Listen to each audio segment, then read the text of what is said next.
talking about the sanctions that Trump ramped up, the lack of remittances, the prohibitions on remittances, the prohibitions on travel, and all this, and basically cutting off the Cuban people even more so. And like I always say, look, if you think sanctions actually punishes the so-called dictator in charge and starves them, look at Kim Jong-un.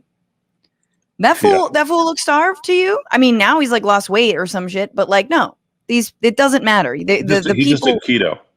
Yeah, exactly. That's the level that he's at. He's like, no, I'm only going to eat meat. Meanwhile, North Koreans are definitely starving. So like, it's not hitting who you think it's going to hit. This pressure is not working. So who can stop the sanctions? Who can end the blockade? Biden. Just like dropping student debt is in his hands, ending the embargo is in Biden's hands. This is from Arturo Dominguez, who wrote for Latino Rebels. The conversation about Cuba is complex. Are you willing to have it? And he points out that just last month, the United Nations voted against the United States, voted against a UN resolution that condemned the economic embargo for the 29th year in a row.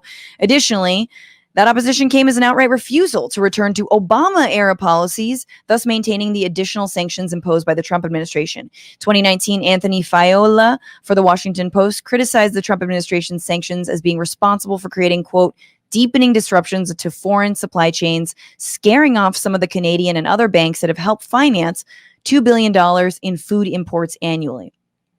Right, so these are companies that don't want to be sued. They don't want to be, slapped with any whatever lawsuits or fines for doing business in Cuba. And again, they're not building luxury condos. It's a food program. Biden's not doing anything. So here's a statement that Biden put out. We stand with the Cuban people in their clarion call for freedom and relief from the tragic grip of the pandemic. Okay, give them fucking vaccines then. And from the decades of repression and economic suffering to which they have been subjected by the United States, Cuba's authoritarian regime. The Cuban people are bravely asserting fundamental and universal rights. Those including the right of peaceful protest, the right to freely determine their own future, must be respected. The United States calls on the Cuban regime to hear their people and serve their needs at this vital moment rather than enriching themselves. Beyond the insane amount of hypocrisy, if you can ignore the hypocrisy, if you can ignore the fact that the United States is the reason the Cubans have been under economic duress, it's a pretty good statement. It's pretty fair. I mean, it's the basic. The basic issue is that like if what you care about is easing the suffering of the Cuban people, there's one set of policies the United States would follow.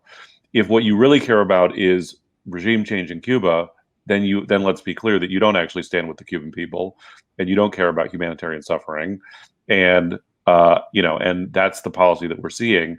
And it obviously, as other people pointed out, it's not in any way like ideologically consistent. Ostensibly, China is a communist state, and the U.S. trades with them and has defended the policy of, constructive market engagement with China. The U.S. and China is like, they're like our like cool rich friend that you like hang out with and like trade clothes with and like rely on and like eat free food at their place and whatever.